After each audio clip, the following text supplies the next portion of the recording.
The bell over the store door rang sharp, like a nail struck on iron. The man stepped inside, hat in hand, boots carrying dust that belonged to every road, but none that was his. He walked slow, shoulders drawn, eyes fixed on the counter where a girl, no older than 20, leaned, arms crossed, watching him the way a hawk watches a mouse that forgot its hole. "Don't touch that," she said before he even reached the shelf. "I wasn't," he answered, voice low, almost tired. "You were looking too close." Looking's half a theft. He nodded once, neither angry nor soft, just carrying the weight of someone used to being measured. "I'll pay." Her mouth twisted into a smile sharp enough to cut rope. "Pay first." The store hushed. The old man at the barrel stopped scooping beans. A child holding her mother's skirt froze, staring wide-eyed at the man with the empty hands. "Pay first," she said again, louder. He set the jar of nails on the counter anyway. "I'll pay when the job's done." Her laugh came sudden, a slap in itself bright, cruel, echoing off the wood walls. It rolled across the store, over the heads of farmers and wives, over the rustle of paper bags and the creak of floorboards. The man did not move. His face didn't shift, but the air shifted. Silence followed, like a door slammed shut. "You hear that?" she said, turning to the crowd. "Man walks in with nothing and thinks he can bargain." He looked at her, steady. "I will," he said, "one day." Her smile faltered just a breath. "One day's too late." A cough came from the back. The storekeeper, her father, cleared his throat, but said nothing. His silence was permission, and everyone knew it. The man straightened his hat. "You were born with empty hands," she said, taunting. He finally answered her, voice even. "I'll buy the town a pair of gloves."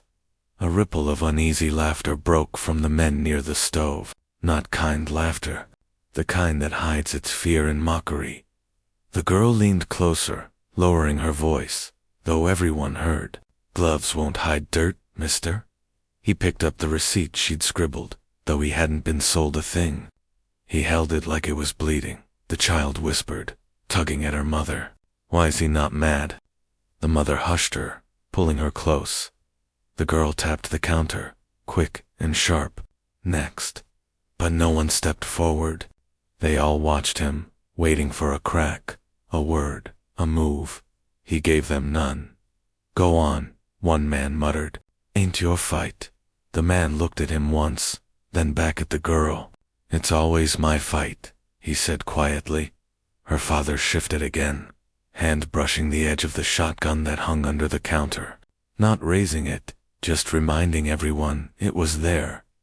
The man saw, but he didn't flinch. "You don't need that," he said. The storekeeper finally spoke, voice rough. "She told you clear. Pay first or leave." "I left long ago," the man said.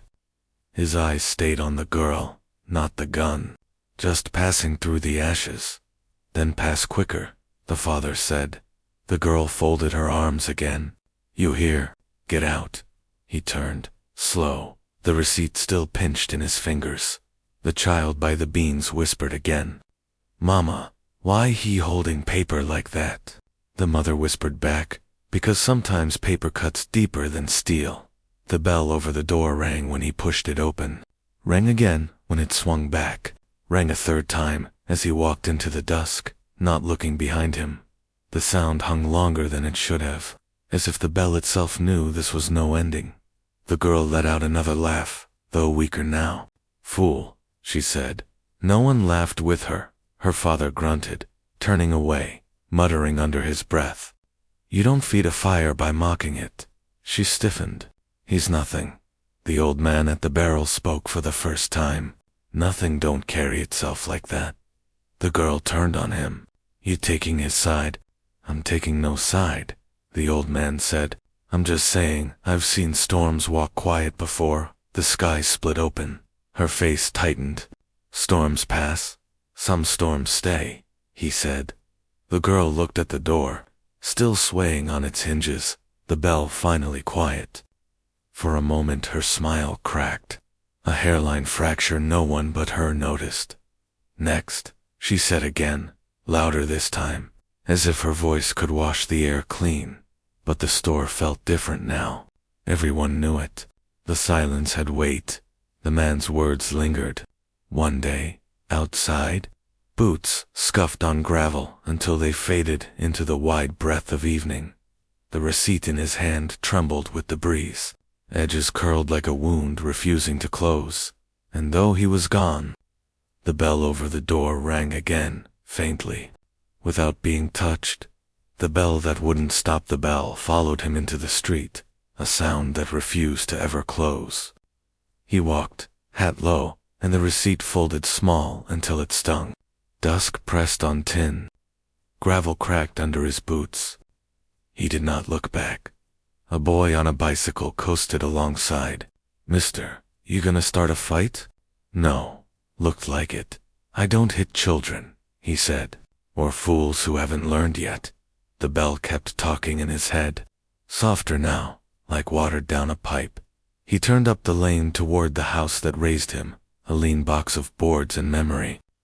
The porch sagged from years of worry. His mother's chair faced the road. Two neighbors waited on the steps, hats off. "You stirred dust," the tall one said. He nodded. "You think that girl was wrong?" the short one asked. "She was loud," he said. "Loud isn't right. She's the storekeeper's blood," the tall one said. "Blood buys volume." "Then I'll buy quiet," he said. "We came to warn you," the short one said. "Her father takes offense slow and holds it long. I've had worse held against me," he said. The tall one eyed his hands. Empty again. Not empty. He opened his palm. The receipt clung to his skin. "I brought proof." "Proof of what?" "That I can be made to stand still and listen." "You still with your mother?" the tall one said. "She lives with me," he said, and pushed past them. The house smelled of old soap and iron. Her voice came from the back before her steps. "You come home full or empty?" "Both." She entered, wiry apron clean at the edges. "Let me see your eyes." He tilted his head. "She'll read him." They laughed. She said, "Yes." "You laugh back." "No." "You hit anyone?" "No." "You want to?" "Yes." She nodded once. "Sit. Let your blood slow." She poured water into a chipped glass. He drank. The bell quieted to a dull shape behind his ribs. The neighbors stayed on the porch like crows that forgot to leave. She saw them and didn't invite them in. "You boys got something to say. Say it and go." "We thought he might need guidance," the tall one said. "He needs work," she said. "Guidance is what men without work sell to men who do." They shifted. The short one pointed at the table. "What's that badge for?" On the table lay the rusted badge he had bought at a yard sale, a star with a chewed edge. He set 2 fingers on it, felt cold rise. "For not asking permission again," he said. "From who? Anybody?" His mother's mouth tightened. "You going to wear that thing?" "Not where it shows." "Then why keep it?" "It fits me," he said. "Key's locked too," she said. "I won't be locked in, Ma." "You already are," she said. "This town is a small room. The door has a price. I'll pay with pride." "Pride isn't currency here," the tall neighbor said through the screen. "Then I'll mint my own," he said. The short neighbor shrugged. "What's on the bills?" "Faces of everyone who said I couldn't." His mother touched the badge. "This town likes a badge. It also likes the hand behind it. I'm not those hands." "No," she said. "You're mine." He rose. The floorboards complained, then settled. He went to the bedroom, slid the cigar box from under the bed, and opened it. Inside lay a button from his father's coat, a church card, a braid of horsehair, and the folded letter his mother wrote when he left and came back. He lifted the letter, but didn't open it yet. He looked at her. "You going to swear to something?" she asked. "Yes." "Then swear where the soil can hear." They stepped outside. The neighbors held their hats like rain had started. He stood in the yard and spoke low.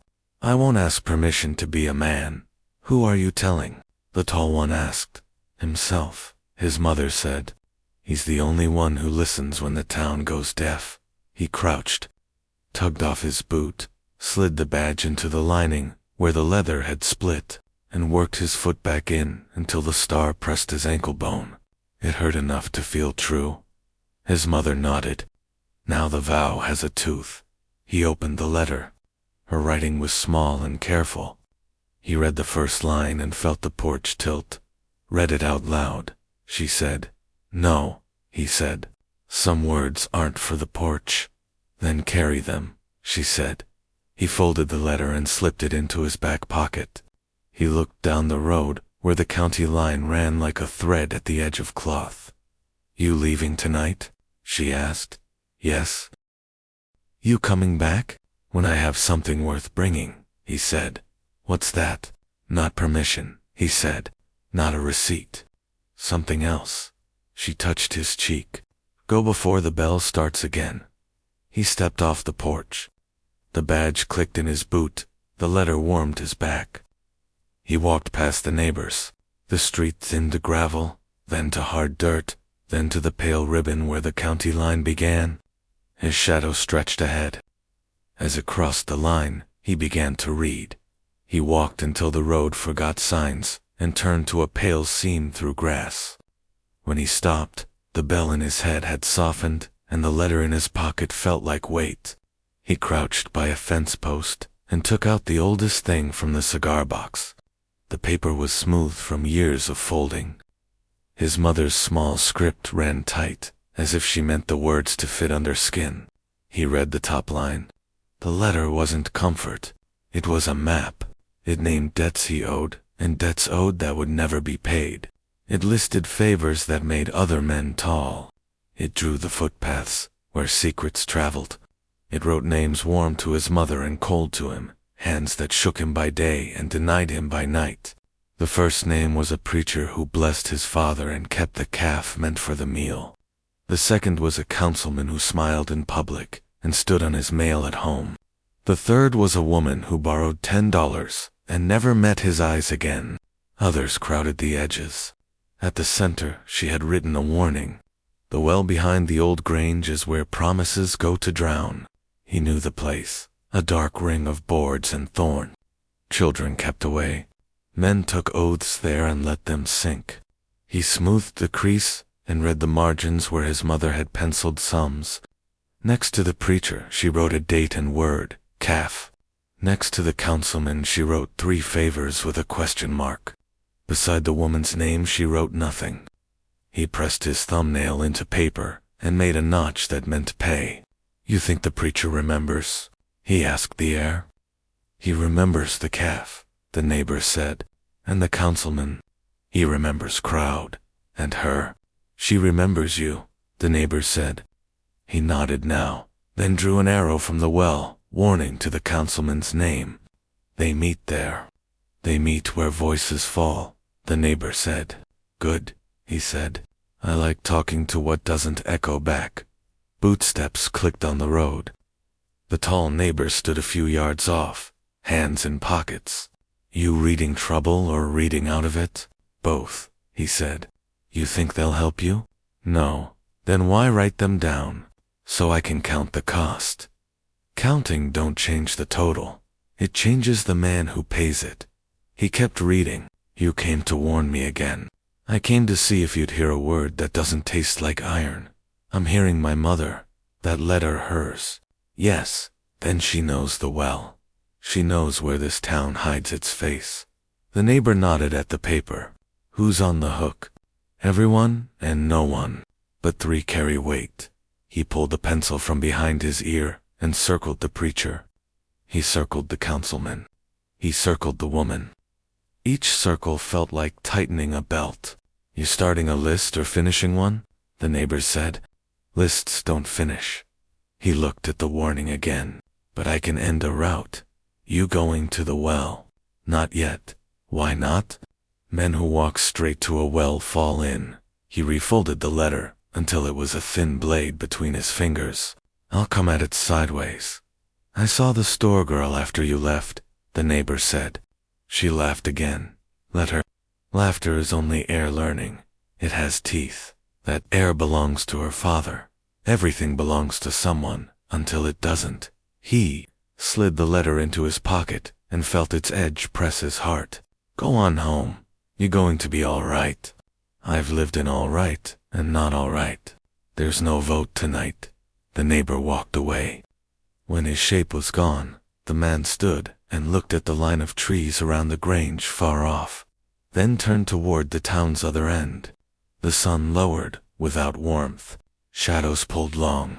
He passed a house with a broken swing. A widow sat inside with a radio that wouldn't tune. He passed the sheriff's office. Light off, door locked. The badge that mattered on a nail, while the one that hurt rode in his boot. He passed the school, its windows like blank eyes. At the far side the road widened, and the noise changed to trucks skimming past. The smell of fry oil moved with the wind. He saw the sign first, red letters twitching, then the long low building with a row of pickups like old dogs under a porch. The neon flickered, off and on, the light trying to choose. A man smoking by the trash can eyed the folded paper. Directions. To a bill I forgot to pay. We all got those. I'm paying mine. Need change. I'll make my own. He touched his boot to feel the badge still there. Pain sparked at his ankle and steadied him. You look like you're hunting, the smoker said. I am. What kind? The kind that stands under neon and thinks it can't be seen. Then go on in, the smoker said, flicking ash. Everybody's lit from the inside tonight. He reached for the handle. The neon sputtered over the glass. There was no bell above this door, but he heard one anyway, the store's old sound, following like a stubborn ghost. He pushed through and stepped inside as the neon flickered. Neon buzzed over the counter and would not rest. He stood just inside the door and let his eyes adjust. The place smelled of fry oil and black coffee. He kept his hat low, the letter in his pocket, the badge biting his boot. A waitress slid by with a pot. Seat yourself. He took the stool near the back door. The counterman glanced up. The man nodded once. A trucker at the next stool eyed him. You from the store scene? He did not answer. The bell still rang inside him, softer now. You want coffee? The counterman asked. Yes. Black. Yes. He drank. People moved as shapes. Words drifted low. Grease popped in the kitchen and a fly traced circles. The wall fan pushed warm air that never reached corners. Boots scuffed tile and the neon hummed like a bug. The stranger arrived without a sound. Oil stained his hands. He smelled of fuel and wet rope. He sat one stool away and kept his eyes forward. You want out? The stranger said. I want up costs. Bill me. What do you know how to do? The stranger said. Work until the day gets tired of me. You follow orders. I follow results. You fight when I must. You stay quiet while others speak. I have practice. You want cash or a road? Both. The stranger nodded. He stirred his coffee. You ever load crates that should not be looked at? I can look at nothing if I need to. You ever ride at night with no plate and no questions? Yes. You ever lift something and feel it stain? You? Yes. What stains do not wash? The kind that pay for a clean suit later. The stranger turned at last. His eyes were pale and careful.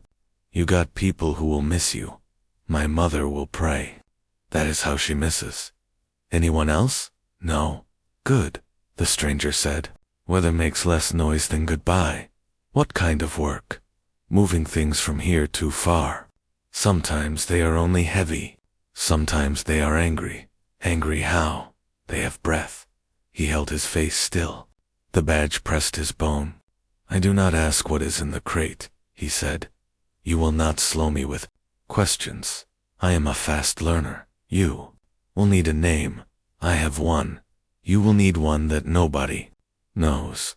I can answer to silence. The stranger smiled, without heat. You are playing in the right places. How long? He asked. A season. Maybe 2. Where? Not here. West or east. Direction is a habit. We drive until the lights get thin. Pay good? How good? Enough to move your mother to a porch that does not sag. He let the number live in his head and kept his face calm. And Stain. Keep your hands in your pockets and your eyes on the road. That is the quiet knife. Quiet knives still cut. That is the point. The trucker shifted. You two preaching. We are buying time, the stranger said. Who do I answer to? He asked. Me, and the ones I point to. You point to law. I point around it. Then say when. Tonight. Fast. Opportunity. Burns quick. I do not fear sparks. Good, the stranger said. There is a yard behind this place. There is a barrel. Meet me there when the door clock hits midnight. What do I bring? Only your boots and the part of you that does not talk. The rest follows. Not if you want to last. They sat quiet. Neon hummed. A jukebox tried and failed to start a song. He finished his cup and lined the rim to a scratch on the counter. You have enemies, the stranger said. Everyone with a full hand thinks I take from them by breathing. That will serve you. Fear is a map. They will draw your route without knowing. I have my own map. The letter yes. It tells you who it. Tells me what it costs when I say yes, and yet you say it. I do. The stranger stood. Leave first. Wait near the dumpster. Do not speak to the man with the cap. Do not look at the girl with the ring. Why? Because they work for the same father and he owns the bell in your head. He went to the door. Night held a wired hush. The yard was dirt and concrete. A metal barrel stood by the wall, like a blind guard. He leaned in the shadow beside the dumpster and counted his breath. A stray dog trotted past, paused, and stared. I am not food, he said. The dog wagged once and slid through a gap. The door opened. The stranger stepped out with a small crate and a book of matches. He set the crate in the truck bed and turned back. Last ask, the stranger said. You sure? Yes. You want out. I want up. Up costs. Bill me. The stranger struck a match and dropped it into the metal barrel. Fire climbed, slow at first, then tall, with a sudden rush. He watched the flames lean and shake. The stranger nodded toward the truck. They moved. The night opened like a road and then closed behind them. The season of vanishing had begun. The road forgot him and kept him. Night slid together until months felt like one hot breath. He rode in cabs that smelled of rope and diesel, lifted crates that sweated, and let the badge in his boot bite until it steadied him. He sent money home in small envelopes and told himself they were promises for later nights. At a yard far from town, floodlights washed color from faces. A foreman with a clipboard checked his shadow before his name. Sign here. He took the pen. What am I buying? Silence. I'll pay extra. The foreman's grin didn't move his eyes. He learned the clocks that never matched. The gates that opened to a look and not a word. The drivers who said brother and meant nobody. In a windowless office, a woman counted cash. You like the work. I like the result. And the stain. I keep it in my boot. Good, she said. Put this on a deed. She slid a form. He signed the name the stranger gave him and felt it harden. The stranger said little. He pointed. He watched. Checkpoint, he said. Inside light. Off. Questions. None? Route. Through. If they pull us. We wait and breathe. The stranger's smile was a line. You breathe quiet. They moved crates that rattled like breath and crates that lay mute. He learned risk by how men stood, by the tremor in their cups, by the way someone wiped the same bolt twice. On Sundays, the stranger parked near an office made from a trailer. The notary there wore a soft tie that said he used to try. Sign here. What am I buying? A corner of wind that makes other corners fall in line. Silence. An offense, the notary said. He signed, and the fake name gained edges. Money widened his steps, but not his words. He bought a shirt that looked like he had always owned it. He kept the letter close. He read the line about the well where promises drown and wrote it into his bones. He entered rooms where old money drank in daylight. The chairs made men sit polite. A host checked his boots and waited. You with the cruise. Sometimes, you know the difference between a favor and a fee. A favor keeps your number. A fee forgets it. Then you'll do, the host said. His name shifted in mouths. Some said it with a question. Some said it like a warning. A few said it like an order was about to start. He tried it on in a mirror and found it was only a coat. At a dawn yard, a crate blew a nail and showed a seam of teeth. The worker beside him flinched. We move in that? Yes. You don't want to know. I want to finish. They moved it, hands steady. After, the stranger pulled him between two sleeping trucks. You understand the price now. Twice, he said. Money and sleep. You losing either? Not yet. You will, the stranger said. He learned the rule of day. When daylight is kind, move weight. When daylight turns, move your face. He waited out men who measured him like cattle. He stepped around bargains wrapped like gifts. He called home from a payphone behind a diner. His mother answered on the second ring. You safe? Enough. You eating? Enough? You praying? You are, he said. I wrote notes, she said. The councilman has a new car. Who paid? You will tell me, she said. One day, he said, and hung up. At the parcel counter, a clerk weighed an envelope and squinted. Name. He gave the false one. You collect for the company. I collect for tomorrow. Tomorrow pays late. I charge interest. She slid the envelope. Folks say you came from air. Air is cheap. Not lately, she said. He watched land flip hands on paper that smelled like dust. A small square outside town became his, then not his, then his again. He saw how a line becomes a wall when a man with a stamp says so. He saw that silence is a room where decisions breathe. One night they parked under a run of dead bulbs. The stranger lit a match and let it burn near his fingers. Season's turning, he said. How? Your name makes two sounds now. Which? Threat and tool. Which do you hear? Today, tool, tomorrow. Depends who is counting. I am, he said. He bought his mother a chair with a back that could hold sleep. He wrote no return address. He kept the badge in his boot and the letter near his heart. Some nights he dreamed he stood over the well, and it called him by his false name. Work did not stop. Sign here. What am I buying? A blind bend. Silence. If you can afford it, I'll pay extra. He signed and watched the watcher watching him. He held the watcher's stare until the man turned to the window. The road lifted and fell. Tanks shone on hills like coins.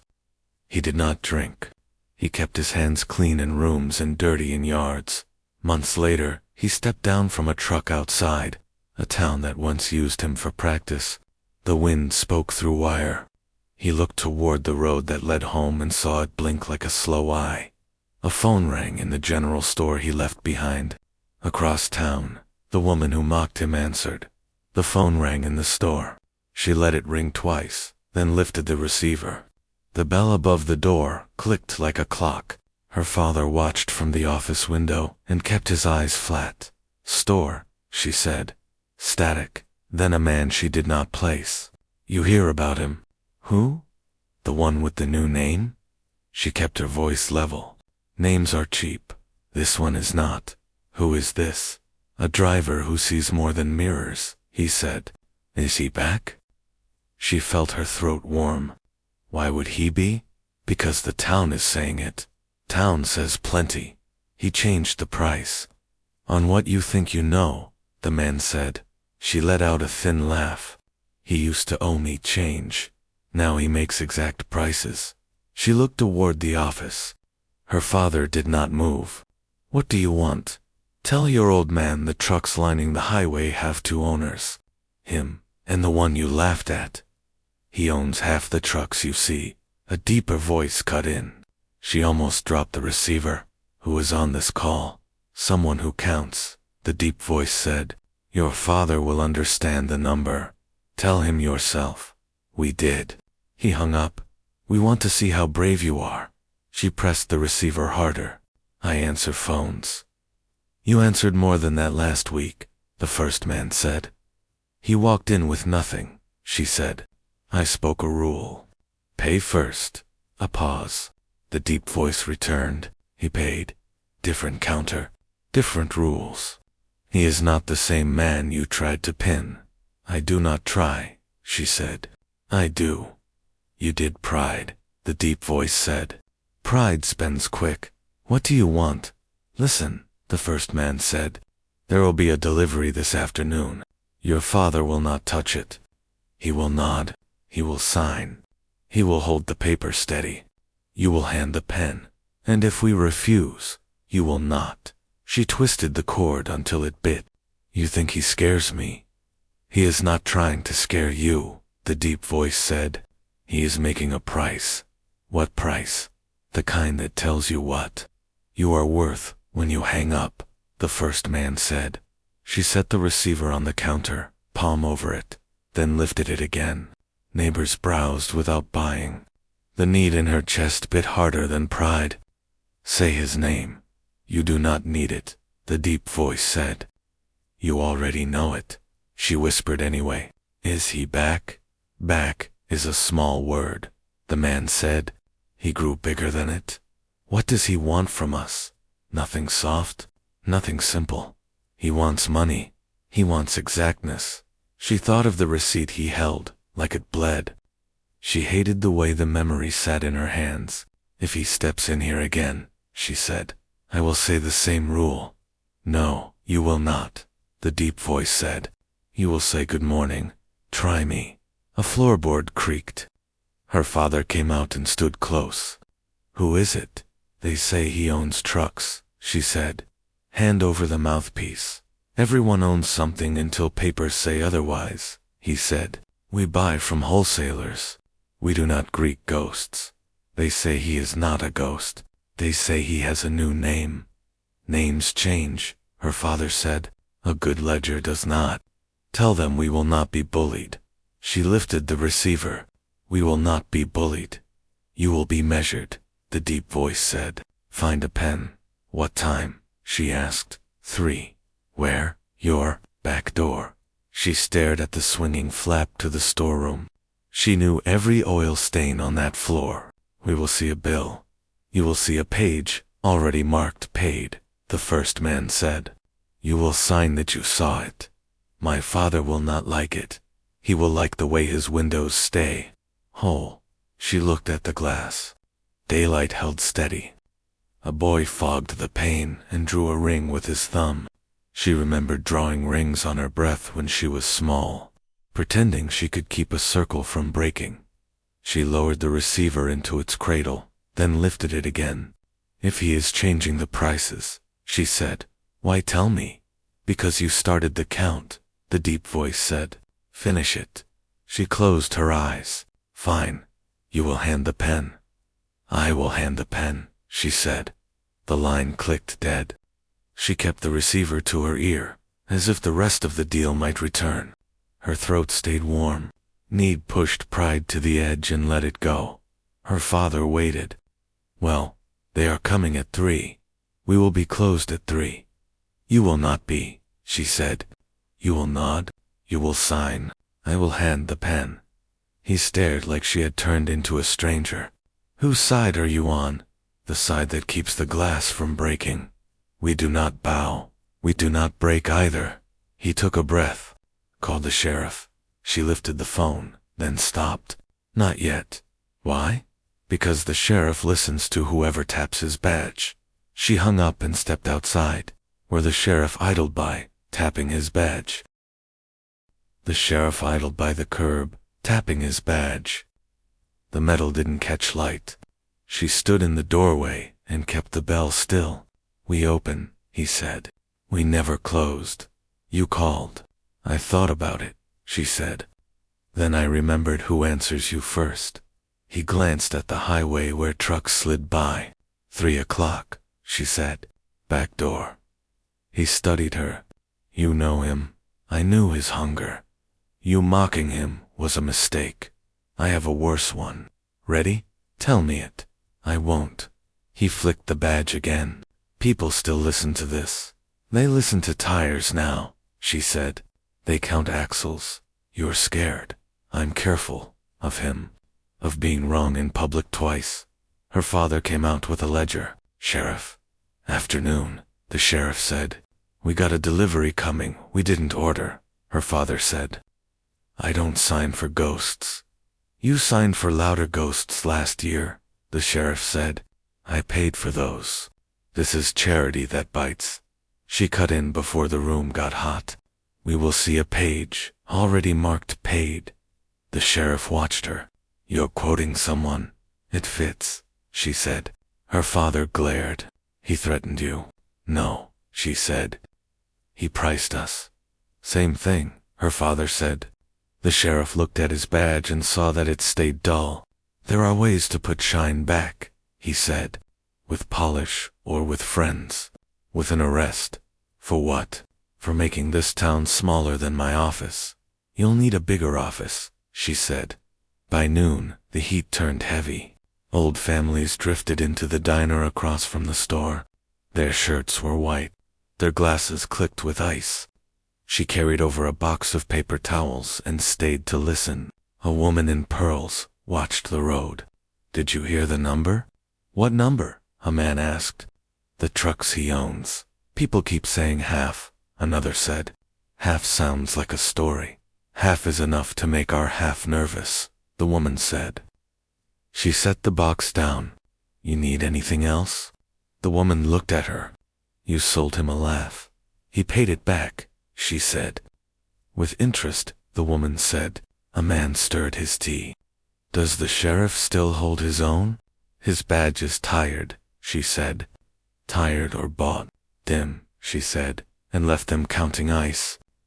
As she crossed back, 2 men at the window kept their voices low.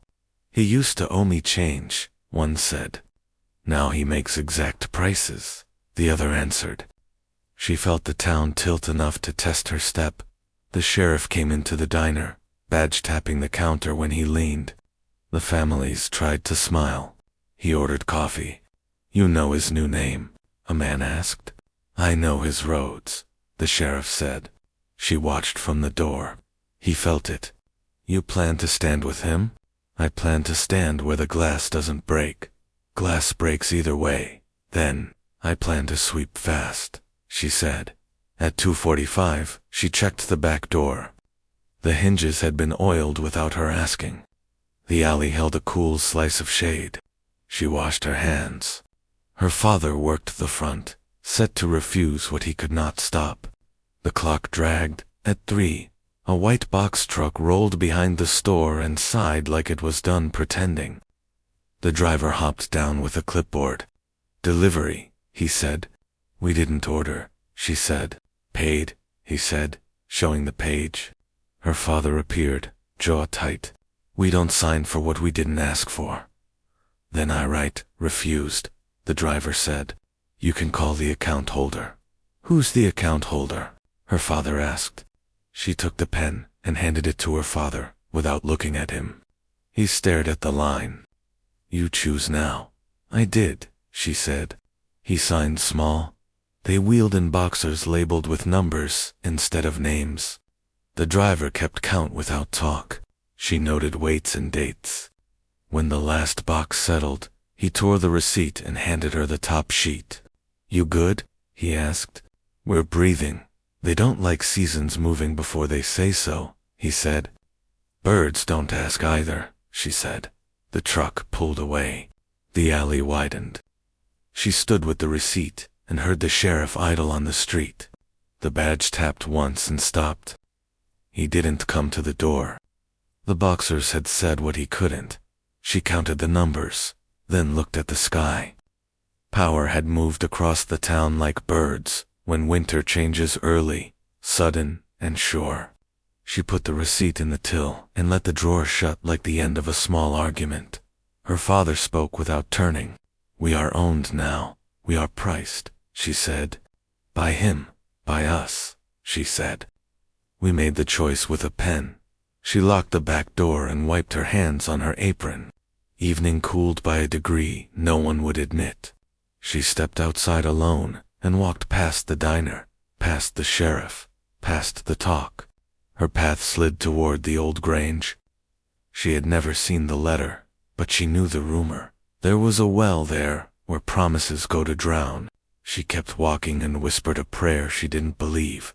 She reached the Grange by the slow road. Fence posts leaning like tired men. Evening thinned to a gray that softened edges. Weeds climbed her knees around the old well.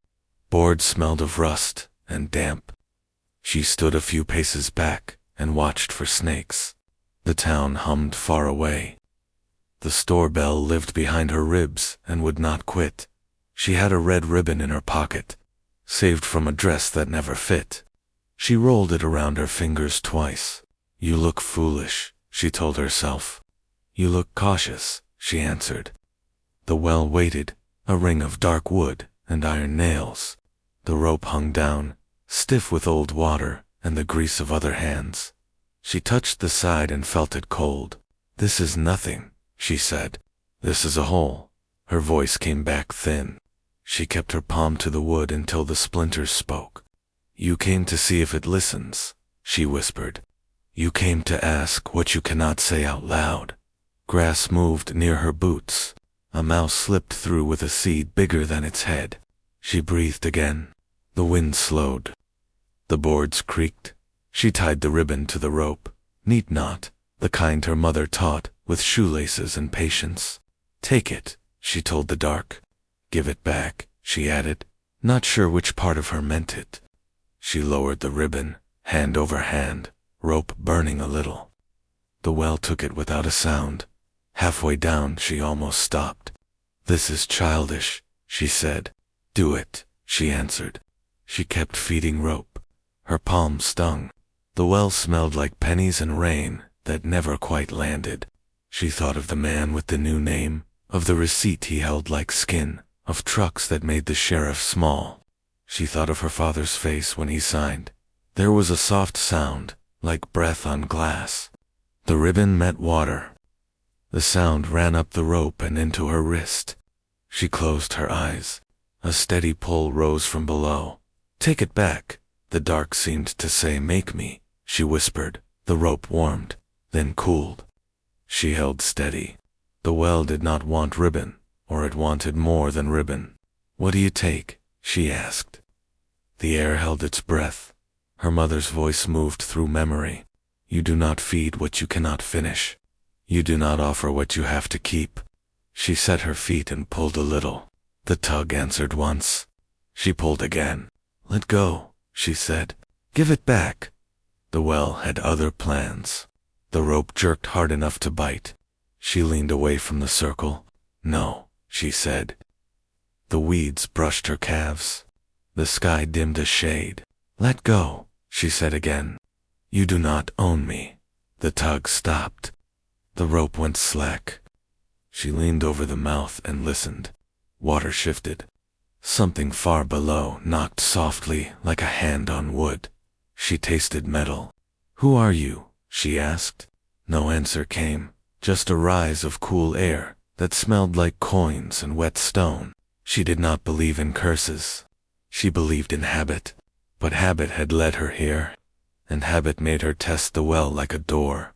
She laid the rope across the boards and rubbed her palm. A stripe of raw skin rose where the hemp kissed it. She laughed once, short and mean. "You wanted a piece," she said. "You can have the burn." She waited, then started pulling.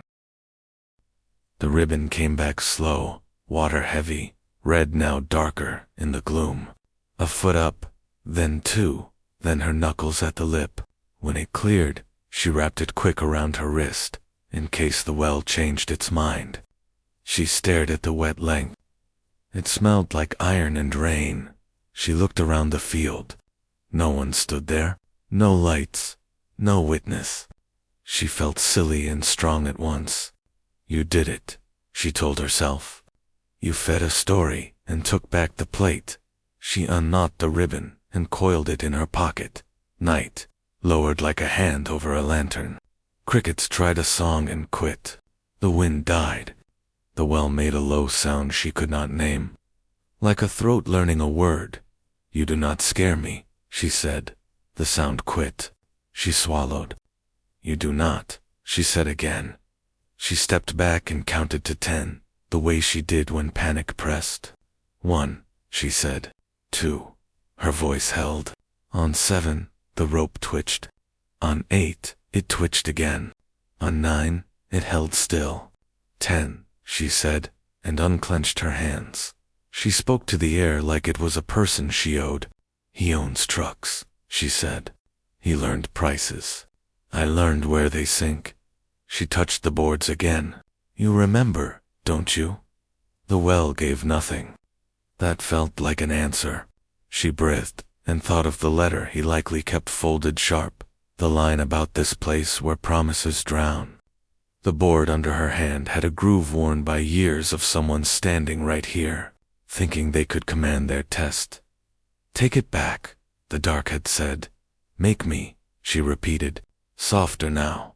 Headlights flared on the far road and moved toward her, small at first, and then growing. The beams washed, the weeds white. The engine idled. She did not move. Who's there? She asked. You know, a voice said from cab. A black truck rolled off the road and stopped at the lip of the well. Headlights swept the weeds and settled. She did not step back. The truck idled at the ring of boards. She kept the rope in her hand and let the ribbon slip from her pocket and slide down again. It fell smooth, found water, and spread like a breath she could not keep. The rope warmed, then cooled. The cab door opened. He stepped down, boots clean, coat that fit, eyes older. He looked at her first, then at the circle that held them both. The engine ticked as it rested. The wind had died an hour ago, earlier. You laugh different now, she said. You listen different now, he answered. You came to ask, you came to hear it. They stood on either side of the rope, careful of the boards. He glanced at her wrist where the burn showed. His hands were empty. What was the laugh worth? He asked. More than I had, she said. Less than I owe. You owe nothing. I owe the glass that did not break. He nodded once. You called the sheriff. I stepped past him. Same result. He looks smaller, she said. He is smaller, he said. Badges dim when prices change. She tightened her grip. The well breathed cold. The ribbon tugged faintly. You believe this well remembers, he said. I believe I do, she said. That is enough. You came to throw something in. I came to see what would try to take me. What did it say? Take it back, she said. What did you answer? Make me. His mouth thought about a smile. He walked a half circle, slow in the grass. You own trucks now, she said. I own time that others wait in. People say half the road is yours. People like halves. Do you? I like exactness. You make exact prices. I learned. So did I, she said. A pen can be a spine. You handed it. I did. We both paid, he said. We did, she said. But I am the one who started the count. He looked at her then, and for a moment she saw the man she had laughed at because it was easier than letting him stand whole. Say what you came to say, she said. I came to ask why, he said. Why the laugh? Yes, because I was born behind a counter, and taught that power sounds like a rule, said. Fast. Pay first. It kept men from leaning too close. It taught me to lean farther, he said. You want an apology? She asked. I want a truth I can set down. Then here, she said. I was afraid. You walked in empty and did not look ashamed. I was raised to hate that steady. He looked at the rope. Good, he said. Real is heavy. You came to hear it, she said. I did. Now hear this, she said. I changed my name the day my father signed. I became the one who hands the pen. That name pays different. It pays slower, she said. Slow lasts, he said. He stepped closer and peered down. The ribbon moved, then stilled. He put 2 fingers on the rope but did not pull. She let him. Do you want it back? He asked. Yes, she said. But not if the well wants it more. Wells want what we let go, he said. You keep yours, she said, glancing at his boot. You see it. I see the way you stand. It hurts enough to count.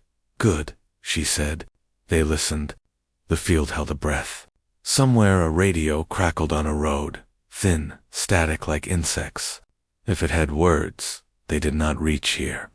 Do you think I came to take this town? He asked. I think you came to buy exactness where you were sold noise, she said. Do you want me to leave? I want you to stand where you cannot be mocked. Here, he said, looking into the ring. Here, she said. You laugh different now, he said again. You listen different now, she answered. Do you forgive me for being hungry? He asked. There is nothing to forgive, she said. Hunger is work that has not been paid yet. Do you forgive me for making prices that scare your father? I do not forgive fear, she said. I name it and work around it. Then what do you ask of me? Do not use quiet to hurt the ones who only know loud, she said. I built quiet to live, he said. Use it like a roof, she said, not a weapon. He let the rope slip an inch and caught it. The ribbon stirred below. He lifted the line slow. When the wet length showed, he did not touch it. She reached and wounded once around her hand. You win, he said. It is not a game, she said. It is a count. Then count this, he said. If I am back, it is not to punish. It is to balance.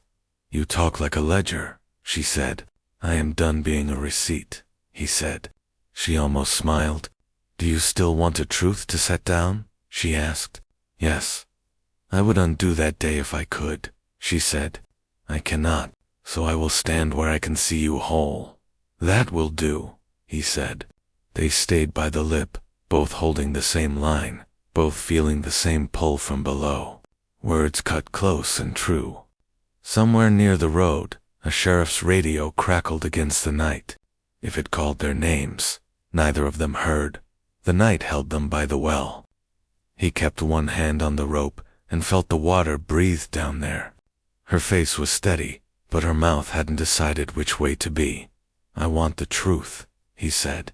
I want a life, she said. Price. Everything you owe this ground. He nodded. The badge in his boot pressed bone. The radio hissed on the road, a weak voice chasing wind. I asked for a count, he said. Debts unpaid. Names erased. Graves without stones. Start with what you know. She looked at the boards. I know who eats and who gets counted as salt. Name's the preacher with the calf, she said. The councilman with 3 favors. The woman who taught her eyes to slide past you. I circled them, he said. There are more. There are always more, she said. Men who borrow faces to walk into rooms. Boys who disappear to the edges so fathers don't have to admit they left. How many graves without stones? Too many, she said. By the county fence. Behind the fairground.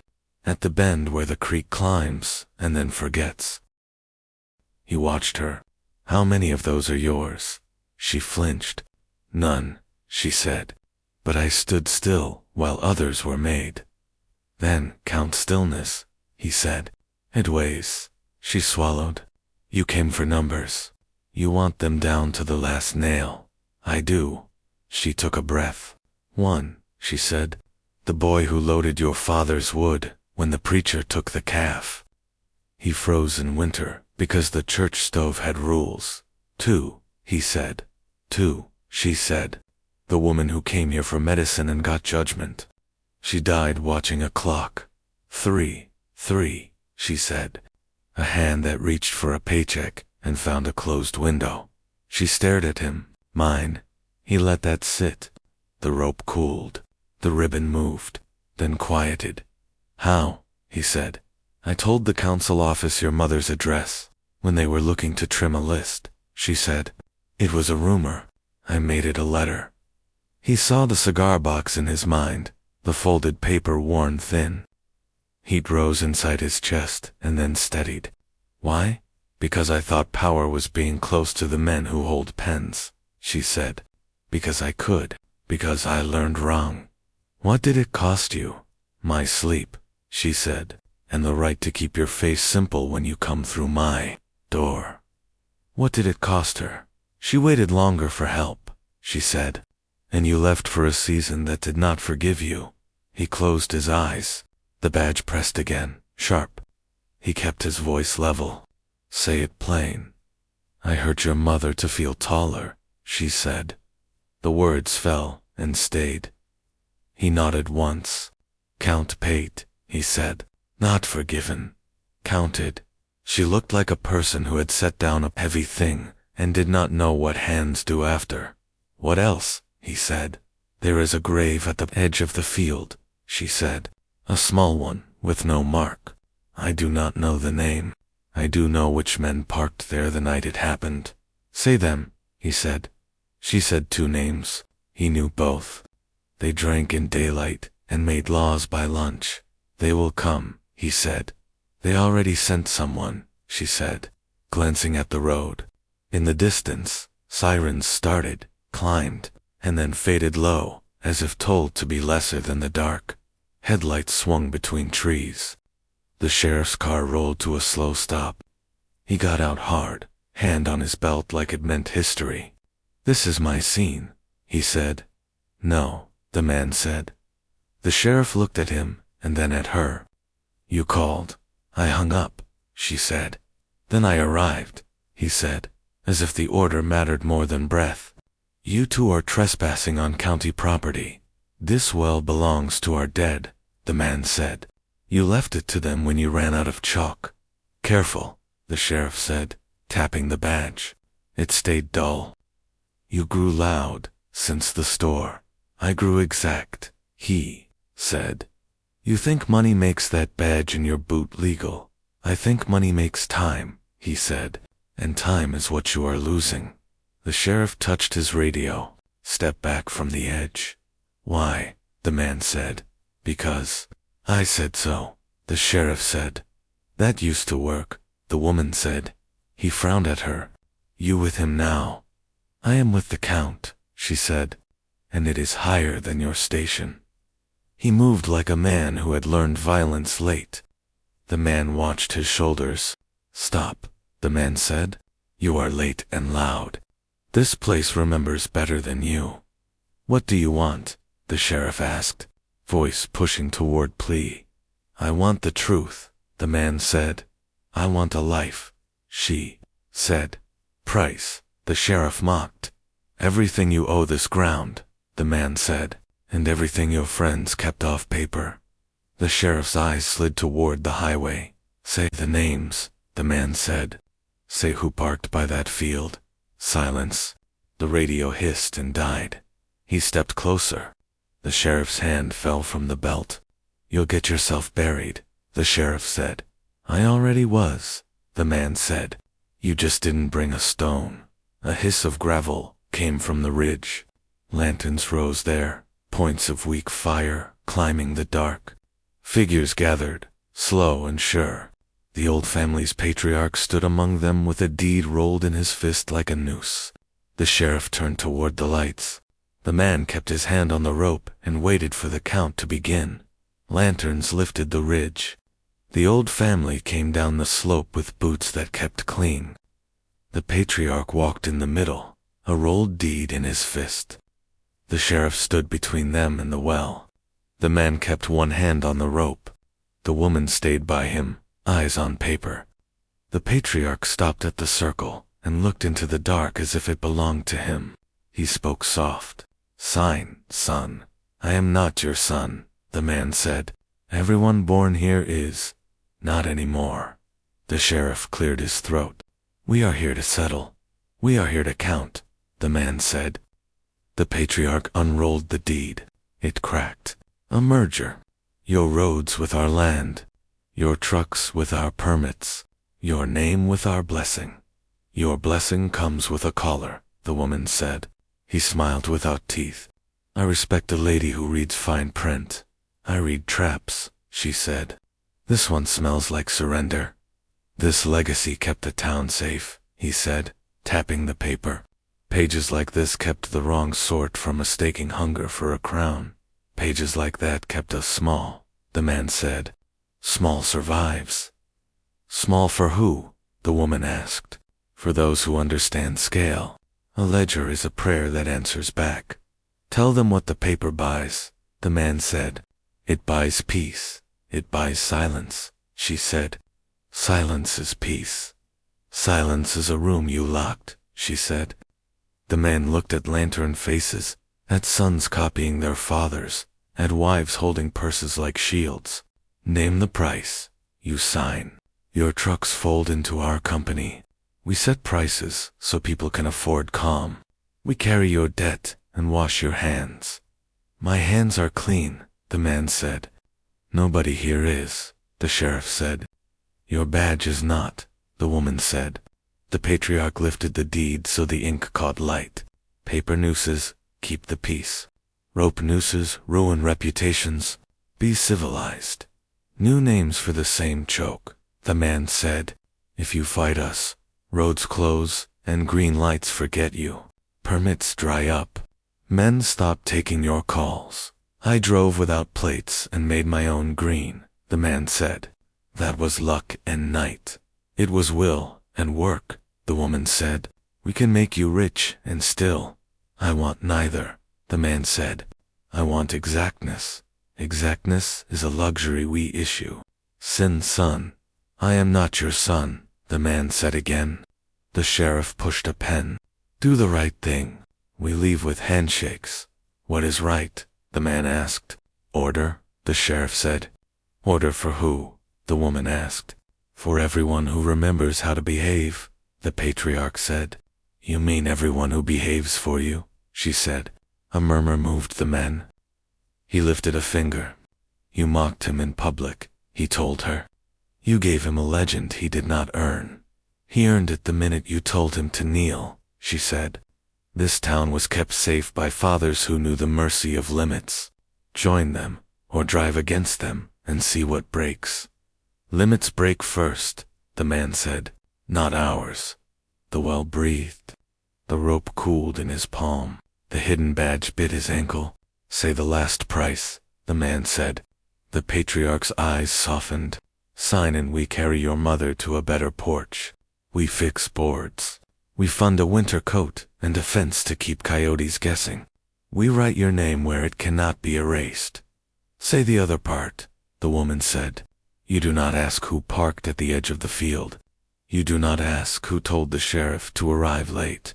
You do not ask about a calf that grew into a suit." Lanterns shook.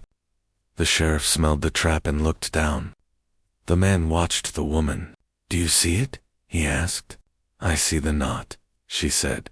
"Your mercy for your mother looped through his mercy for himself. Pull one and both tighten." "Wise," the patriarch said. "Then pull neither. I asked for a count," the man said. "Debts, names, graves without stones. You sell me a sleep I do not want. I want the bill." "You think you invented, the patriarch said. "I invented patience. I bought time until it was mine. Time runs in our blood." He raised the deed. "This brand bears it." The woman stepped closer. "What signature erases which crime?" she asked. "The signature that keeps windows whole. So glass stays safe while the ground is not," she said. "No." He turned from her. "Final offer." The man looked past the ridge to fields that knew him. "You call this a merger? It is a purchase. It is a homecoming. I left a room where rules were shouted. I will not enter a room where rules whisper, the man said. Not anymore. The sheriff tried authority. Step back from the edge. Why? The man said. Because I said so. That used to work, the woman said. Sign, the patriarch said. No, the man said. You will regret this, the patriarch said. I already did the thing I regret, the woman said. I stood still while paper made people small. I am done. He stared at her, then smiled. You will change your mind when the board calls this progress. The ground does not vote, the man said. It keeps score. He walked to the well.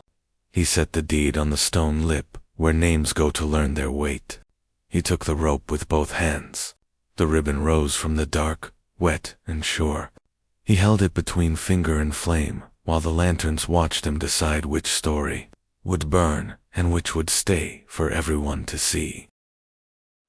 He held the ribbon above the deed and the lantern light steadied his hands. Smoke waited in the wick. He felt the badge press his ankle and the town press his back. The woman stood near his shoulder, close enough to hear his breath turn. The sheriff stepped aside. The patriarch watched as if paper could speak for him. Do it, she said. He lit the match. He touched flame to red. The ribbon darkened, curled, and then caught. He held it until heat reached his skin, then lifted the burning length so all could see. He did not look at the patriarch.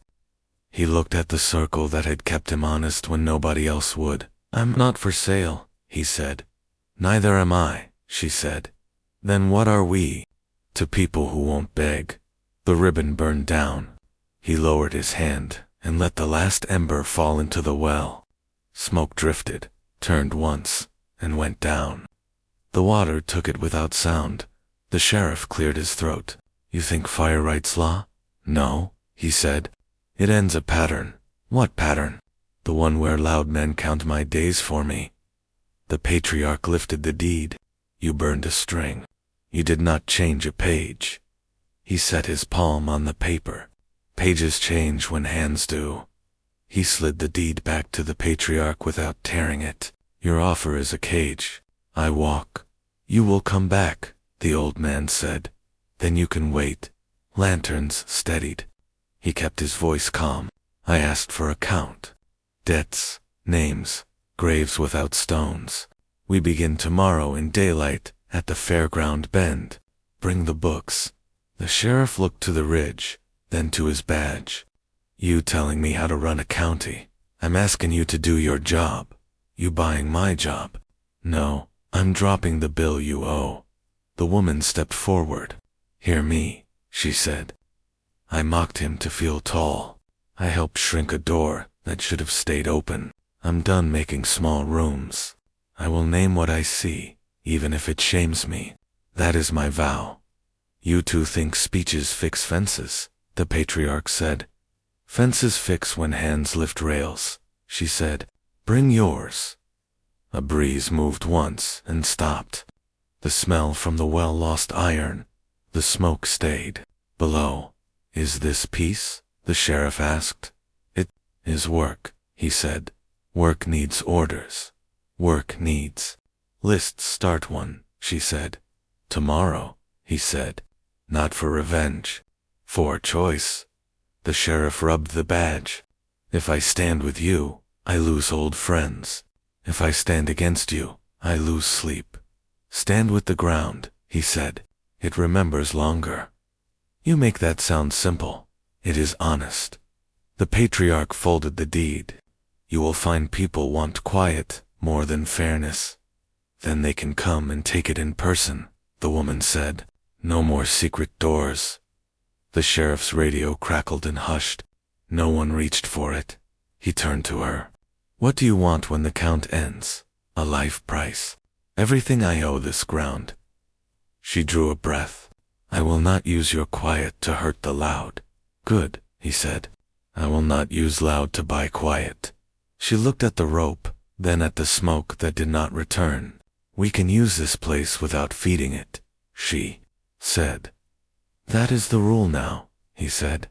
He pulled the badge from his boot for the first time since the yard sale and set it on the stone lip beside the deed. It lay there dull, a circle, with no star inside him anymore. I carried it to remember. I do not need it now. The sheriff stared. That's still against the law. No, he said. It is against my fear. She smiled. The town heard that. The patriarch lifted his lantern. You think a new order holds? He said. It holds if our hands stay clean, he said. It holds if promises are counted out loud. What counts first? She asked. We. Mark every grave without a stone, he said. We pay every worker who was told to wait. We return the calf the preacher stole in a suit. We post the list where the wind can read it. And my father, she asked. He can keep his glass whole by telling the truth at the counter, he said. He can stand here tomorrow and hand the first pen. Will you hate him? She asked. No, Will. You hate me. I will not. What are we, then, to people who won't beg? The old family stepped back a little. The sheriff lowered his hand. The radio whispered once more and went quiet. He folded the ribbon's clean end and put it in her palm. Keep this, he said. If I forget why tonight matters, show me.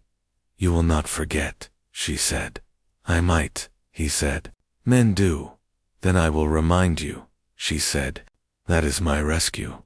Tomorrow, he said. Tomorrow, she said. They watched the lanterns rise back to the ridge. The town seemed larger by an inch no one could measure. The badge on the stone cooled and turned to memory. The well kept the smoke and gave back a quiet the living could use. He folded the deed and tucked it under his arm. He did not own the paper. He owned his hands. They left the circle together, speaking low about work and lists. The road back was the same as before, only now it did not belong to anyone who needed to be begged. He drove slow so she could watch the town exhale. Windows stayed whole because voices finally said what silence hid. Choice took root underfoot. Tonight, she kept the ribbon safe. Between them the night felt used but not spoiled, and the counting had somewhere honest to begin.